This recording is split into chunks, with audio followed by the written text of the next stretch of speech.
Welcome to Men's Health Week Ideas. We are currently 4 weeks away from Men's Health Week. So I thought this would be a really good time to jump on and to share a whole pile of ideas for you, many of which are free. And you can take some notes, take some ideas, take them back to your workplace, and you've still got 4 weeks to get set up and prepared for Men's Health Week. Can I just do a quick double check that you can see my screen in full screen and that my audio is working? If I could just have a thumbs up, that would be great. Thanks, Dee. Excellent. So if you haven't been to any wellbeing events by CWH before, welcome. It's lovely to have you here. My name's Carli Phillips. I'm a wellbeing keynote speaker. I'm the CEO of Corporate Wellbeing Hub. We've now got 12 facilitators across Australia and a team in the back end as well. So we've now grown to a nationwide company, which is great. I'm leading research for the government, particularly in primary industry in wellbeing research. I'm a mental health first aider and I'm a nutritionist. What you can expect in this hour is that it is interactive. We're going to use the chat box for interaction. So I will give you some ideas, and if you've got questions, comments, or something else that I have not thought of, please jump into the chat and share it, because this is a chance for everyone to learn from each other and to get ready for Men's Health Week. Use the chat box to do that. There will be open Q&A at the end, but if you want to ask a question during the session, I'm very comfortable with that as well. You can either raise your hand or you can jump into the chat and let me know. And at the end of today's session, I've got some free tools for you. I have also got 4 invitations because we've got a lot of upcoming events. So I wanted to make sure you know what is happening in the wellbeing world. Before I jump into content, I would like to start this session by acknowledging the traditional owners of the land on which we meet today. I'm dialing in from the land of the Bunurong and the Boon Wurrung people of the Kulin Nation. I pay my respect to elders past and present. I also acknowledge anyone on the call with lived experience and caring of those with mental ill health. I have done both of those things in my lifetime, so I want to acknowledge you for being on the call today. Let me jump in by sharing with you that this year's International Men's Health Week is in 4 weeks' time. It is the 9th to the 15th of June. I would like to share with you some resources that I have found to be invaluable. The first one is developed by Men's Health Forum Australia. They have a fantastic campaign called Know Your Man Facts. I would definitely jump on and have a look at that. They have actually developed a large amount of free resources that are downloadable. So like this picture that you can see on the screen, they've actually got a whole suite of these. So if there's a particular theme that you want to focus on for Men's Health Week this year, I'm sure you will be able to find it on that website. The other one I really like, it's actually an international one. It's from Men's Health Forum in Ireland. Their Men's Health Week, they're doing a beautiful campaign and they're calling it Shoulder to Shoulder. That just really resonated with me, and I feel like that will work really well for men in our workplaces. It has been designed to emphasize the importance of connection and support, which I just love. So if you want to steal that theme and run with that, I think that's really nice. They've got some resources on their website as well. And the last photo you can see on the left in yellow high vis, that's me standing in a local council depot workshop doing a 10-point tune-up, which was actually a men's health workshop that I ran last year for Men's Health Week. And you can see I'm literally standing where men are working. We went out to depots and we did these talks all over Australia. So there's all different ways you can, I guess, get access to the information and make sure you're taking the information out to your employees, both men and women, should I say, to learn about Men's Health Week. So what I'm going to do today is give you 10 different tips, 10 different ideas that you could take back to your workplace, potentially to implement for all of your employees. So let's dive in.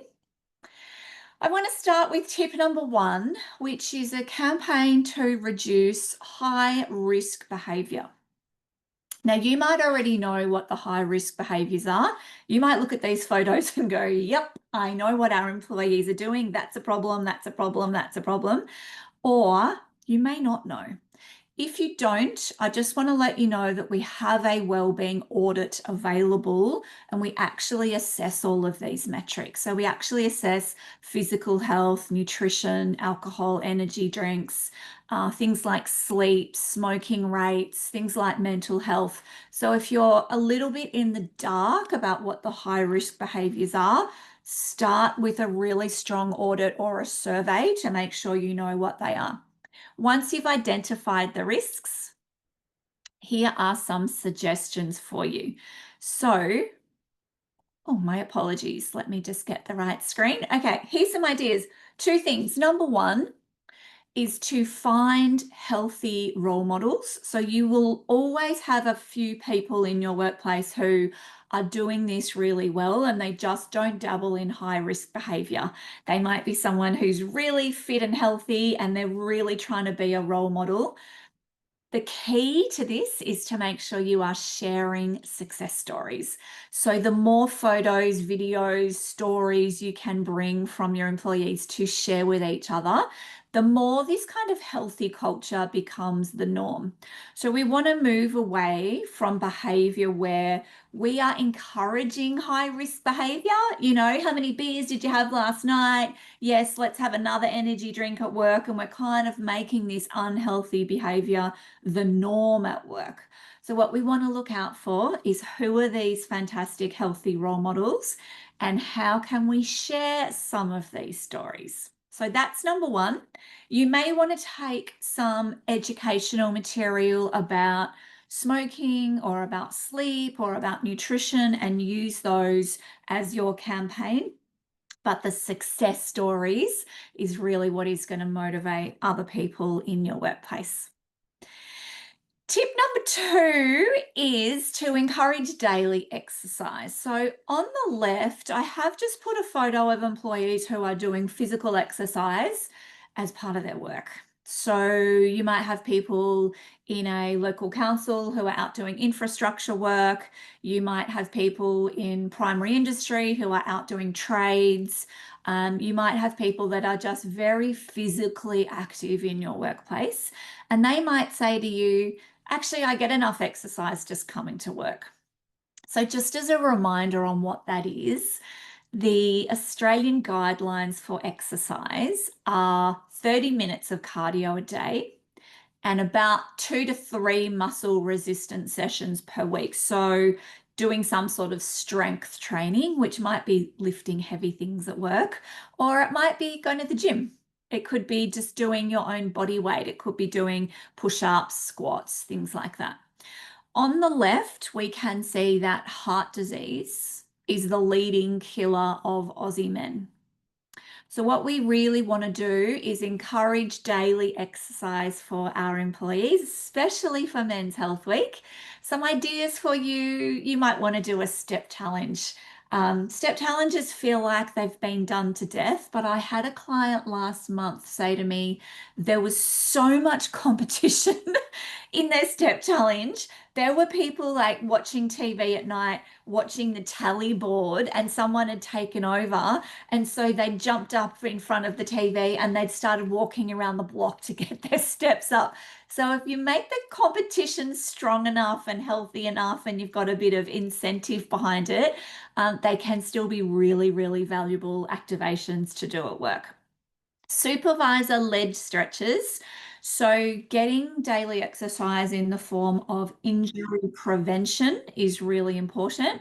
And when this is led by team leaders and supervisors, you always have much better uptake. So if you just said to a team at work, make sure you do stretches every day when you're at work, some will do it and some won't. But when you get the whole team doing them, maybe before they start a shift and you get them led by a team leader or a supervisor, it works much better. The other way you can do it for office employees is to have little pop-ups on your software that say, we're not doing a 1 minute stretch. I've even seen this done with a happy dance. This happy dance comes up on the screen like 3 times a day, and everyone just jumps up from their desk, their meeting, whatever they're doing, and they start moving. It's fantastic. You might be able to provide fitness classes at work or do a gym membership reimbursement. So gym memberships are really expensive, right? So a really nice workaround for this is encouraging people to join the gym and just offering a reimbursement program of a nominal amount. So you might say, hey, we're going to give everyone $20 reimbursement towards whatever type of exercise you do, or it might be $100, whatever your budget can allow. It gives people flexibility to choose the type of exercise they want, and they get the little incentive for work. So some of the stats on the right, you can see move more. A short daily walk can add 3 years to your life. That's pretty powerful. Stay strong. Doing 40 push-ups protects men against heart disease. And then the bottom one is help your mates and family stay fit. And it's got a whole lot of different tips to do that. So I just wanted to jump into the chat. Can you add in any other ideas you've had in terms of trying to encourage exercise of your employees? Anything that you've tried before that works well, just type it into the chat. Or any of these ideas that you think, yeah, this is going to work for me, I'm going to try this. Just let us know which one that is for you so that we can share some of these ideas with each other. So we're just looking at tip number 2, how to encourage daily exercise. Jump into the chat, let us know which of these is going to work, or if you've got any other ideas, please share them with your peers on the call today so that we can see them with each other. While you are popping in your exercise tips, I'm going to move to tip number 3 so that we can stay on track. So improving healthy eating and drinking. I'm a nutritionist, so I could talk about this for hours and hours on end. The one thing I am noticing in workplaces that is quite shocking to me is the amount of energy drinks and soft drinks we are seeing employees drink on a daily basis. So I just wanted to share with you, you can see a little can down the bottom. This is an energy drink that's 250 mils in size, comes in lots of different brands and lots of different colors. Inside a can of that size of energy drink has got the same amount of caffeine as 1 cup of coffee. It has got 5 teaspoons of sugar, plus the same amount of salt as in a bag of chips. And what concerns me most about this is that many employees don't drink one, they drink the 500 ml, which is double that. And I see employees drinking 3 or 4 of those a day. So you can multiply that by 8, the amount of sugar and salt and caffeine people are consuming. The other thing I notice is alcohol intake. So the new guidelines for alcohol intake have changed recently. They are now a maximum of 10 standard drinks per week spread out across the week. So what I like to show employees when I come out to workplaces is actually what 10 standard drinks looks like. Have a look at that 100 mils of wine. It is a tiny amount of alcohol, is 1 standard drink. So some of the risks of eating and drinking like that are diabetes. We know we've got 1 million men in Australia living with diabetes. Also heart disease and heart attack, but also that amount of caffeine and sugar, of course, it exacerbates insomnia, anxiety, high blood pressure, all these types of things. So on the right-hand side are my ideas for helping to improve healthy eating and drinking. Doing a live demo is super powerful. So when I come out to workplaces and I put all the energy drinks and all the soft drinks and all the juices out on the table, I then put all the sugar cubes in front of it. In fact, I've got a new demo now that I've just set up that has a can of energy drink. It has sugar in terms of Mars bars. It has salt in terms of bag of chips, and it has actual coffee cups in front of it. So it's very confronting when you see what is actually inside that can. The little tower down the bottom, the blue cups and the red cups. The blue cups is water and the red cups is alcohol. So I'm trying to demonstrate the ratio that is much healthier. I had a man say to me, it was actually at a local council. He came up to me the year after when I was back there, and he said, every time I go to get a beer out of the fridge, I think of those red cups. And I thought, good, it stayed in his mind of what is healthy and what is not healthy. So, trying to do a demonstration live in your workplace is very, very effective when it comes to improving healthy eating and drinking. Okay, let's jump into the chat. Let me know which ideas you have.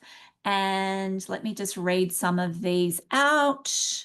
Thanks, Susan. You ran some yoga sessions for your field staff before they started work in the morning. It was surprisingly well received.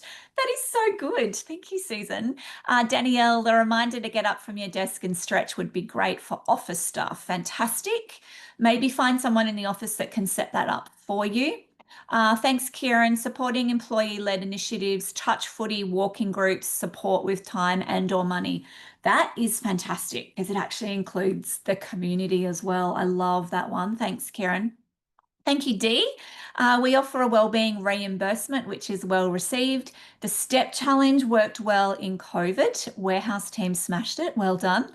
Has dropped off since. You like the idea of small and simple things. Reminder to get up and move through the day. Okay, and Natalie, you offer corporate gym discount, salary sacrificed for one of your local gyms, which is great, and staff can sign up to Fitness Passport.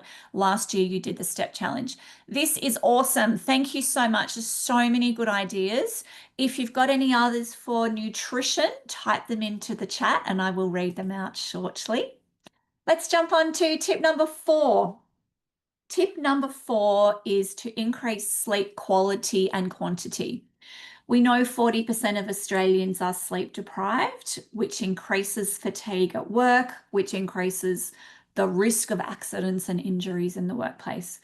When we do our workplace wellbeing audits, I find people answering our survey who are ticking the box, wait for it, of 3 hours or 4 hours sleep and coming to work like that. I also see people at 8 or 9 hours, but the ones below 8, they worry me because they're coming to work. It's really hard to concentrate. If you're doing physical work, there's a high chance of an accident. If you're sitting behind a computer, it's impossible to concentrate when you are sleep deprived. So here's some ideas for increasing sleep quality and quantity.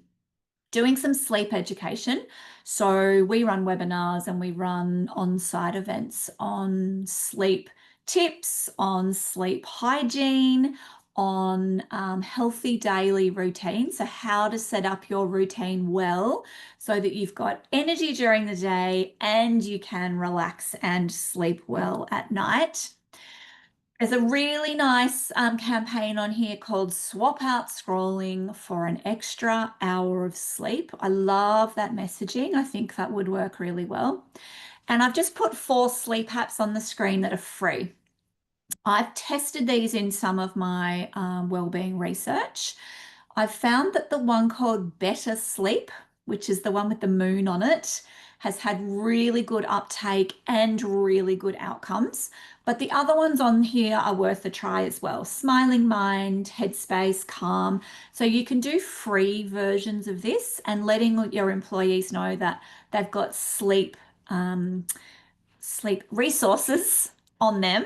Things like meditation, they've got music, they've got sleep stories, all different things that can really help to improve sleep quality. So, any other ideas? Jump into the chat. Let us know what you have found works really well to increase sleep, which of course increases energy. And we're going to move on to tip number 5, which is to socialize and connect regularly. Why is this so important? Because we know suicide rates in Australia currently sitting at about 8 per day, and most of those are men. We know having no mates increases your risk of suicide. We know having no mates is bad for your heart, and it's as unhealthy as 15 cigarettes a day. When I first read this, I was astounded. The research is actually in regards to, it's a loneliness research paper, and the physiological impact of individuals being lonely has the same negative disadvantages as smoking 15 smokes a day. It's actually unbelievable. So, some ideas that we can put forward to really try to increase socialization and connection might be doing some training on mental health. There's a picture I'm thinking of in my training deck that's got the mental health continuum in the big arrow, and it actually shows the risk factors and protective factors. And in the risk factor side, it shows things like isolation, poor support, lack of family around you. And on the protective factor side, it shows connection with peers, family support, pride in your workplace. So, this idea of being part of something, belonging to a team, being part of your community, having a social support network, this is absolutely critical to protect men from mental illness, to help keep men mentally well. Things like men's groups, things like sports groups that you've already mentioned in the chat box, making sure people know how to have "are you okay" conversation skills, which are a little bit different for men than for women, but actually most people have got the right intention and really want to look out for each other and support each other, but just feel uncomfortable in having those conversations, like not quite sure what the words are. So some of it is just teaching the words and the steps of the "are you okay" conversation so people feel much more comfortable. Jump into the chat if you have got questions or ideas, particularly thinking about mental health, thinking about socializing and connecting. Let's say men and women, all employees at work, but also within your community. I would love to see what they are, because this is a super important topic. If you've never touched this topic before at work, start here. This is critical to ensure really positive mental health of men and women at work. We want to make sure they have really good literacy, so they know mental health literacy, the words to use, the words to say. We want to make sure everybody knows how to support each other. In other words, what are the words we use when we have that conversation, but also where to go for help. So does every employee know where your EAP phone number is? Has everyone rung it to see, well, what actually happens when you ring? What do they ask for? Doing some of those basic things like putting EAP in contacts in your phone. These are some of the things you want to make sure every single workplace is doing. And then you could add to that some mental health training, some men's groups, some different ways to connect people. Any other ideas? Let me know. Jump into chat. Let me know what else is working for mental health, and I will read those out. Thank you, Dee. So important to remove stigma around this. We use the I Care Paralympian Speaker Program. I've just lost you off my screen. Let me bring you back up. Lived experience stories are so powerful because they've gone through life-changing event. They also touch on the impact to mental health during the conversation.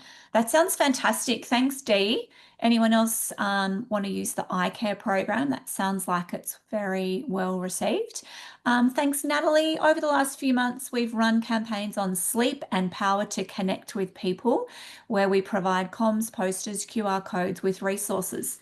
Excellent. So I'm glad we have been able to share those today. Anyone else on the call, feel free to take those. You also promote local men's groups that are being held in the community. Oh, excellent. That's so good. The men's groups are so good. I highly recommend them.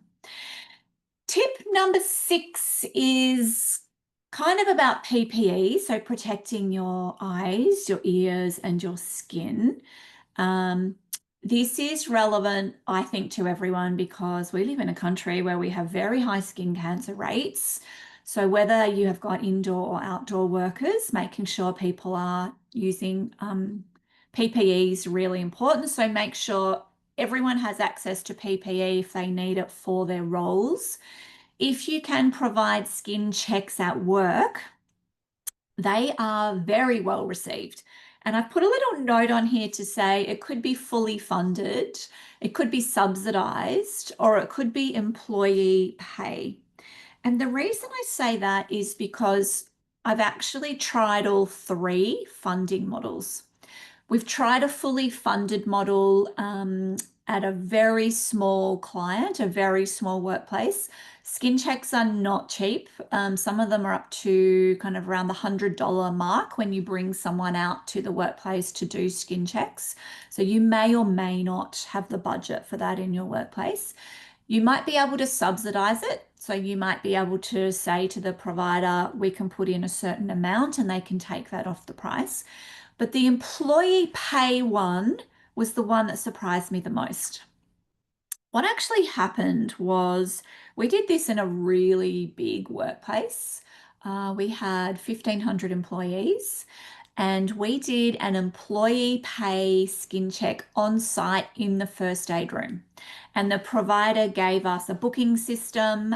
We booked them for 2 days to see what it would be like, and it booked out in about an hour, like every single spot.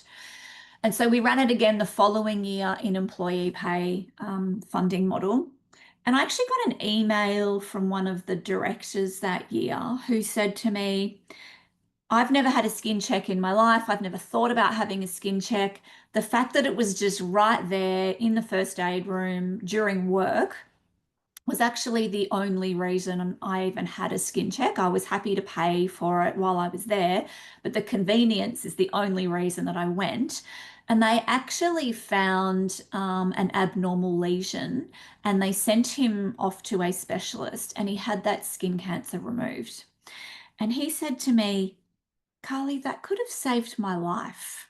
He said, I would never have had a skin check had that not been available at work. So do consider employee pay options, just the convenience of having something already at work and during business hours makes a very big difference, not just for skin checks, for all types of services. It's worth giving it a try in your workplace to see if that's helpful for you. Skin card checks, these are fantastic. These are relatively new to the Australian market and I just love them. If you just Google skin card checks, there's a couple of providers in Australia that do this now. That little card at the bottom, it's a little way of doing self-assessment and it comes with instructions. And you can also give away sunscreen, do sunscreen giveaways at the same time. So this is a really easy way you can do skin cancer checks without getting a practitioner into your workplace. Has anyone tried any of these before under tip number 6? In terms of skin checks, anything to do with eyes, ears, or skin, can I have a couple of examples? Has anyone tried this? Did it work? Or are there any suggestions on this that you think you might want to try in your workplace? Let's have a look and see.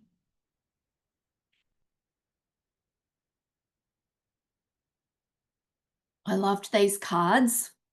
When I saw them out, I've been promoting them to everybody. I think it's a nice easy way we can really increase skin cancer awareness and skin health checks without actually bringing providers in. Thanks, Susan. We have an agreement with our local mole map centre. We get vouchers for our staff to access skin checks and use them up each year. Do you? That is so clever. I love that. Thank you. Natalie, you run fully funded skin checks. Very well received. Fantastic. Okay, so that's tip number 6. Feel free to take any of these ideas back to your workplace. Tip number 7, quit smoking and vaping support.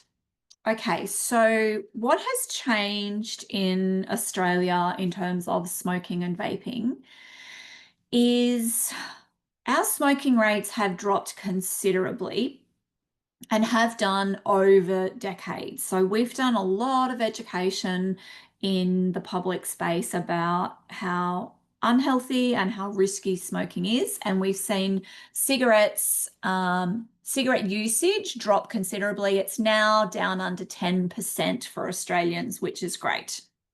We've also seen changes to advertising, to packaging, to taxes. So there's lots of stuff coming from the top end and from the ground up that really help reduce smoking rates.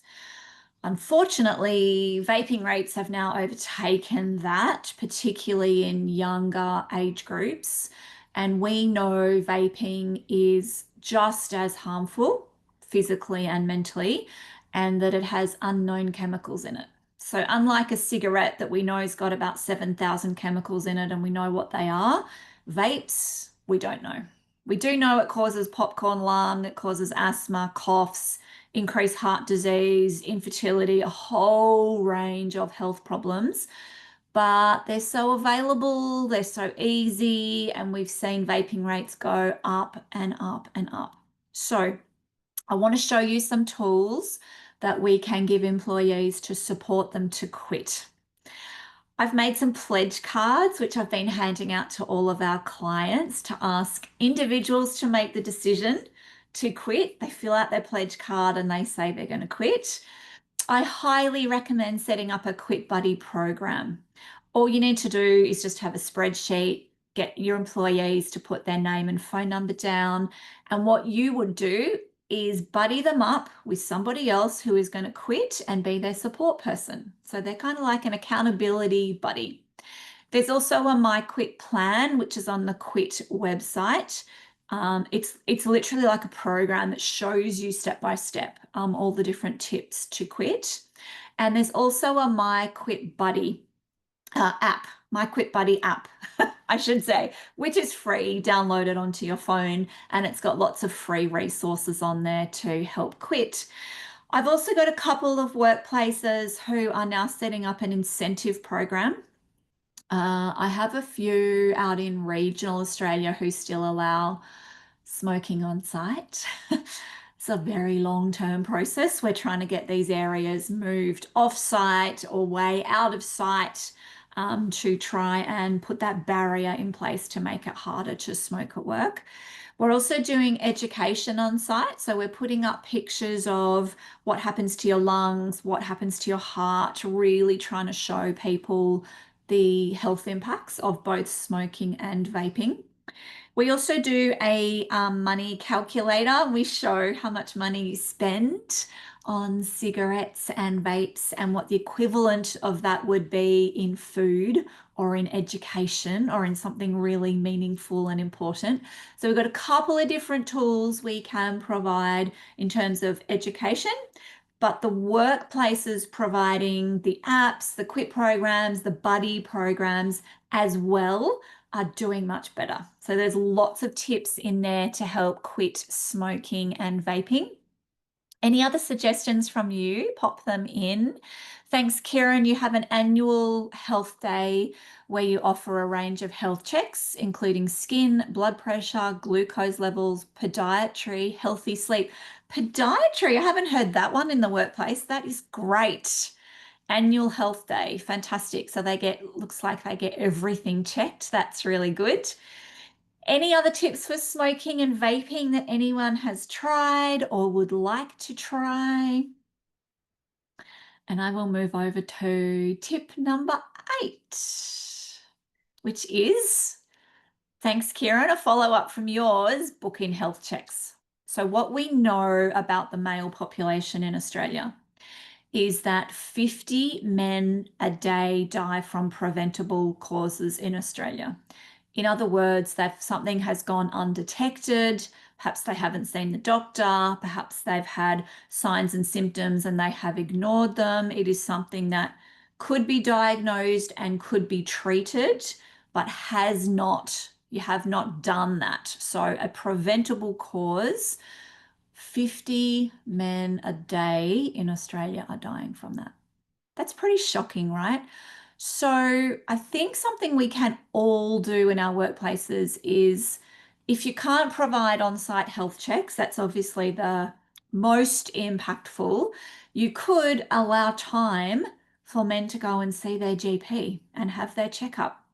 Remember, we talked about, convenience is just as important as the dollars sometimes.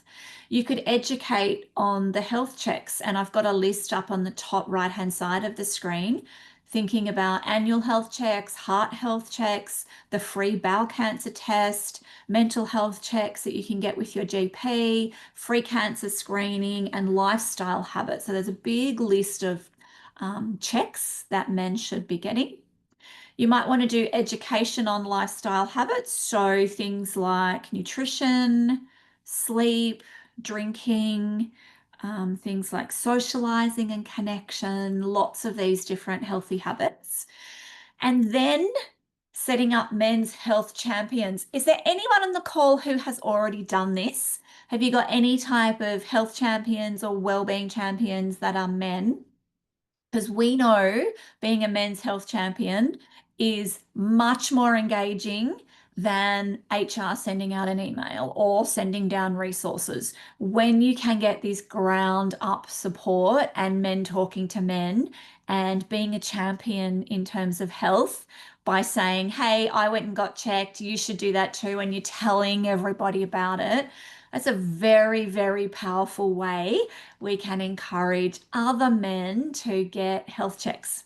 Has anyone tried this before? Have you got any men at work who are kind of role modeling this or have put their hand up to be some type of health or well-being champion? If you haven't, pop an expression of interest out. I'm actually going to give you a free expression of interest template that you can use, that you might be able to adapt for your own workplace. Thank you, Dee. You have a volunteer. Just discussed this in our last safety committee meeting, but haven't kicked off yet. Great. So the ideas are helping. Yeah, make sure you download the EOI template that I'm going to send everybody. That will be of use to you if you're just starting on that plan. Tip number 9 is break down mental health stigma.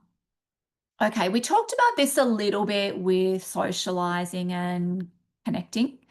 I think something that's really important is to make sure people at work know 2 things. One is, what are the early warning signs? So do I know what the signs are when someone's not well? So often I'm just sharing a screen of the signs of stress, and I'm showing physical signs, I'm showing mental signs, I'm showing behavioral signs. As soon as you notice the change in behavior, that's the key, the change. As soon as they're not acting themselves and there's something a little bit unusual, don't let that go for 2 weeks or 2 months. Go in straight away. When you can get that person on your own and it's private and it's safe to do so, make sure you know what the signs are and how to check in, so how to have that conversation. You also want to make sure you know where to send them to. So we absolutely want to promote EAP and all the 24/7 mental health services. So I always recommend people take a photo of the 24/7 mental health services and keep it on your phone. Because when you walk away from someone and you get that gut feeling that they're not okay and you think, really worried about that person, don't know what else to do, sometimes I will just send them that photo and I'll say, if you or anyone you know ever needs help, here's where to find it. You never know, that might just be the incentive they need to actually pick up the phone and reach out for support. We also want to make sure we've trained people in how to have these safe conversations. So, a little trick I like to do when I'm teaching Are You Okay conversations is we go through the how to check in with someone else, but then I flip it upside down. So, I will say to everyone in the room, now what do you do if someone asks you? If you are struggling and someone says to you, Are you okay? Are you the person that says, no, no, I'm fine, I'm fine. I'm actually the one that looks after everybody else? If that's you, and let me tell you, that was me. That was 100% me. This is 10 years ago. I was heading for burnout. I was getting very, very sick. People kept saying to me, are you okay? Because it was written all over my face that I was not. And I kept saying, I'm fine, until I wasn't. And I was then in hospital with double pneumonia, with a heart infection, and with a complete mental breakdown. So let me tell you, the most important thing I learned from that is to let other people know when I'm not okay and reach out for help. More than anything, this is the one action we can take that breaks down mental health stigma. If we can tell other people, hey, I'm actually having a really bad mental health day today. Hey, I don't really want to go into the details, but I'm going through some stuff at home right now. I am really struggling at work. I just want you to know you will be amazed the support that you actually get from your team, even without having to disclose any details. So, yes, go ahead and teach Are You Okay? Get all the merchandise, get the conversation cards, get the coffee cards, do all of that.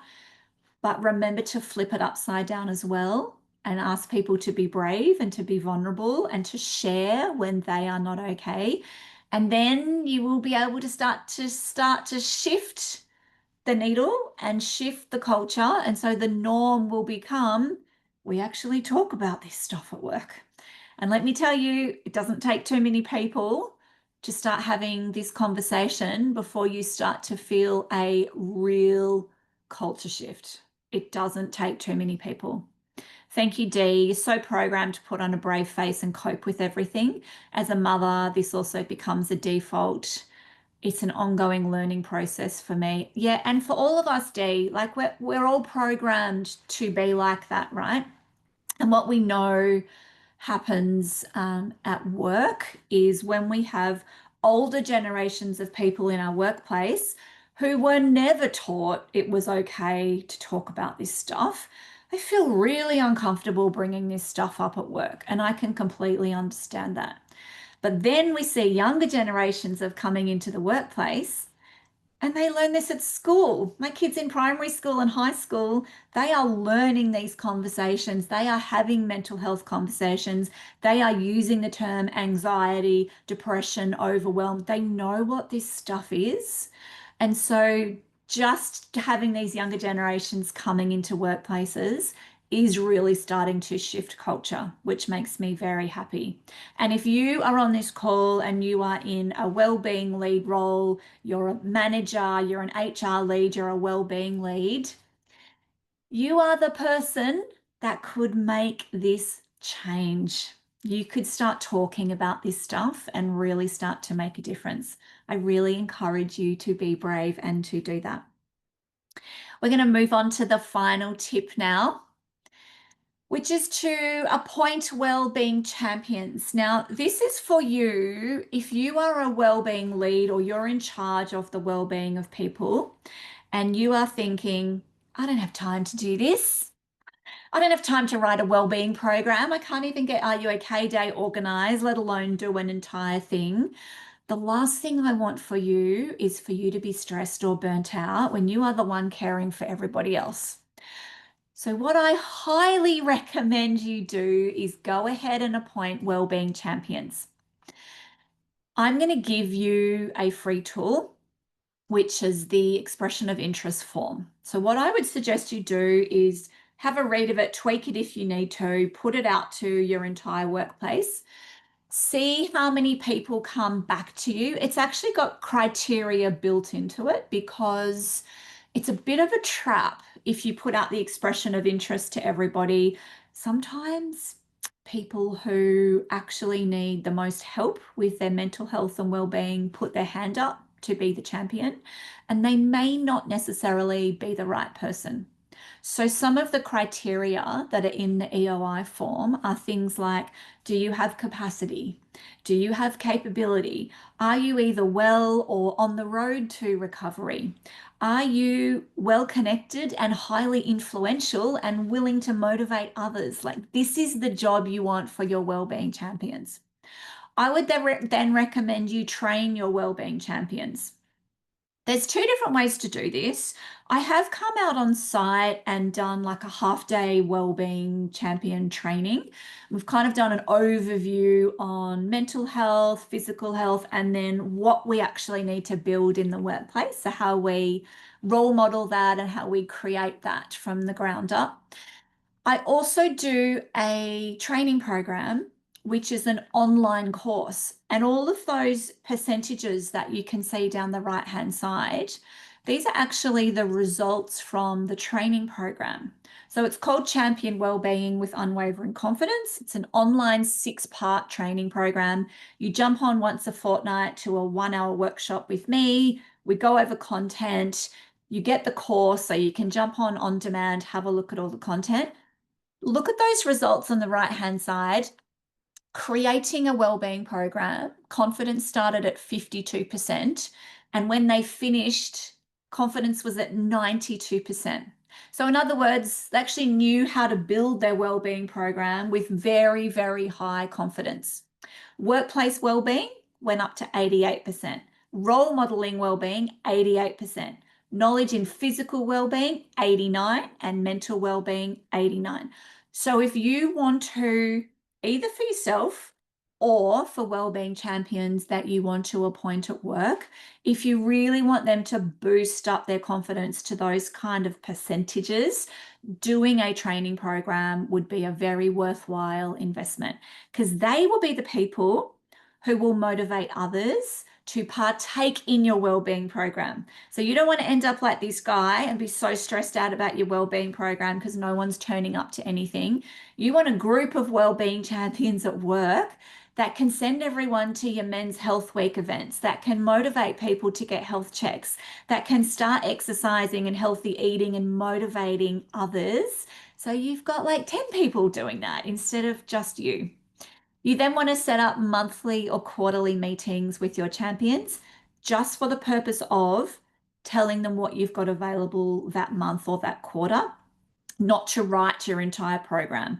Because I'll tell you what happens when you get a group of wellbeing champions in a room. No decisions ever get made. So you write the program and then you get them to deliver and engage.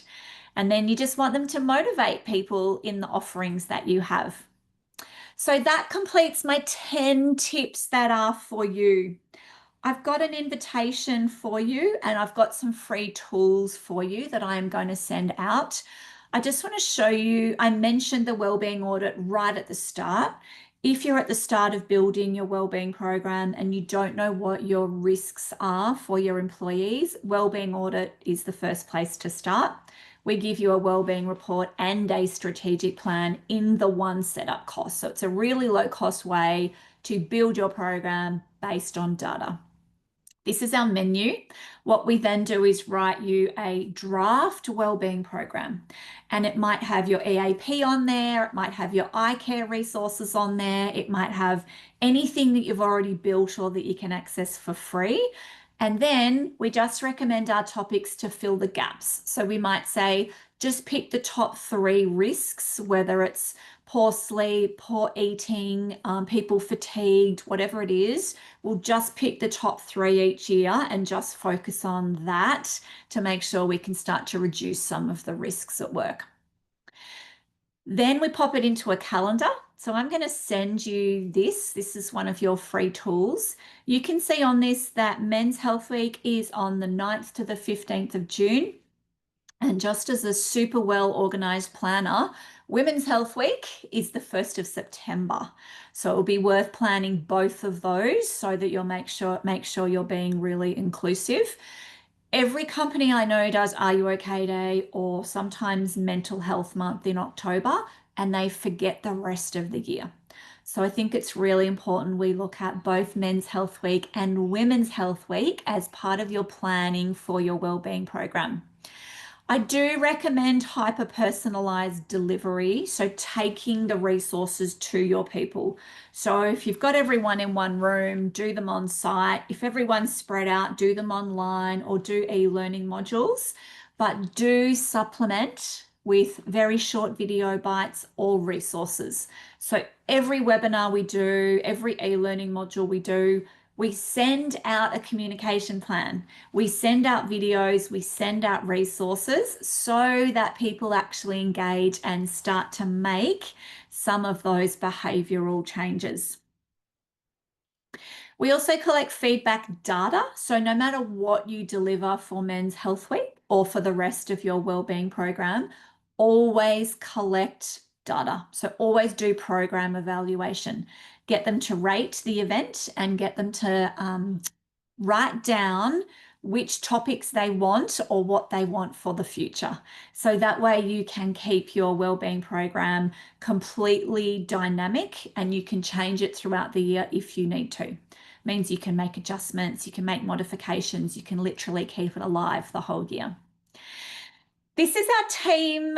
These are the 10 facilitators across Australia. You can see we cover a multitude of different topics and expertise. So no matter where you are in Australia, we can come to you on site or online, or we now do on demand as well. So e-learning modules. And these are some of our government clients. So you can see there's a lot of local councils, universities, government departments. All of my wellbeing research tends to sit within the government space. We do a lot for LG Pro, both New South Wales and Victoria. And we have corporate clients, some as tiny as 10 is my smallest, 10 employees. Most are in the hundreds or in the thousands. My biggest one is in primary industry that has over 100,000 employees. We're doing lots of big research in primary industry. So pretty interesting, broad range of clients that we have the pleasure of working with. So I'm going to give you an invitation in 1 minute to our upcoming events, which I wanted to share with you. But before I do that, I just want to check that you have got everything you need. This is the time for action for you. It is only 4 weeks to go until Men's Health Week. So you've got time to prepare now. I'm going to send you the Wellbeing Champion EOI.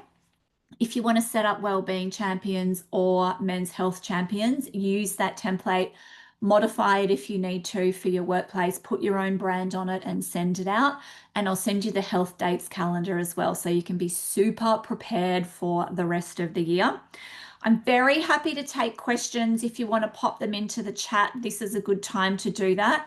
I want to make sure you've got everything you need for Men's Health Week. If there's anything I've missed, let me know in the chat and we can have a talk about that. We've got a couple of minutes left. I want to give you an invitation to our next upcoming events. The calendar is actually very full at this time of year. Is there anyone on the call who is coming to the Workplace Health and Safety Show? It's actually next week in Melbourne. If you are, I would love to see you. Come and say hello. I'll be exhibiting there and I'll be speaking on the wellbeing stage as well. In June, I am hosting a free event called Self-Care Day event. That is for you to have a toolkit for you, people who care for others, to make sure you've got all the tools you need to look after yourself. It is International Self-Care Day in July, so that might be another one you want to pop on your calendar or do as a bit of a focus for your employees. Danielle, you will be there. Come and say hello. I would love to meet you. International Self-Care Days in July. So if you want to do that, pop along to the webinar in June because I'll give you some ideas to pop that one in the calendar. The next one is the Wellbeing and Safety Blueprint Workshop. This is actually the first time we've ever done this style. It's a 2 hour block of time. We're not charging, it's completely free. This is for people who are in charge of either safety or well-being or both. And I'll tell you why I'm putting this workshop in the calendar. I've spoken to so many people who are work health and safety leads or their HR or their wellbeing leads, and they say to me, I'm actually feeling really overwhelmed about the amount of work it is taking me to set up a wellbeing program and to make sure I'm complying with the psych safety laws. I'm feeling really confused about what we need to do, about where to start, about who's responsible for what. So sometimes people are saying, oh no, the psych safety audit that sits with work health and safety. Guess what? It's now organizational wide. So what I'm doing in the workshop is I'm giving everyone a workbook. There are 7 elements to the blueprint, and we literally fit all the 7 elements together in your organization. So we go through the 7 steps, you fill out the workbook as you go, and at the end of the 2 hours, you are ready to go back to your workplace and take action. It is all printed out in one blueprint. So I want it to take away the overwhelm and the confusion and give you something very easy to follow, and you can then go back and share that in your workplace. And our next Champion Wellbeing with Unwavering Confidence training program starts in July. Enrollments are now open. It is a 6-part training program. We run it 1 workshop per fortnight. So there's plenty of time in between for you to do the work. It's a very low enrollment fee. We've kept it down at $900 for the entire program. So you can enroll either through your workplace. It fits under the training budget, the L&D budget, or if you pay for it yourself, you just claim it back on your tax. So that's a nice, easy way to do it. Down the bottom are my contact details. If you would like to connect with me, you can find me on LinkedIn, Insta, and Facebook. I've got 2 minutes left for today's session. Are there any final questions or comments before we close for today?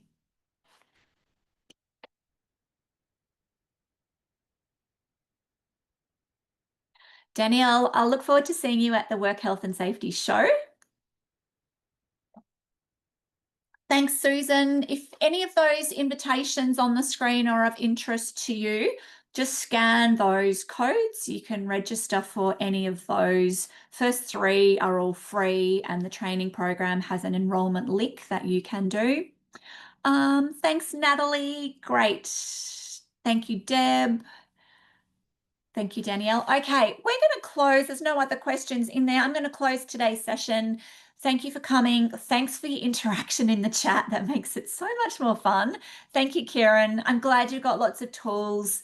Shoot me an email, can you, when you've organised Men's Health Week? I would love to see what plans you've got in place. I'd like to share all those lovely case studies in my newsletters. So if you've made your plans, if you could take some photos, email them to me. I'd love to share that as a bit of a case study for you. I hope you have a fantastic Men's Health Week in June, and I look forward to seeing you at one of our next events. Thanks, everybody. Bye.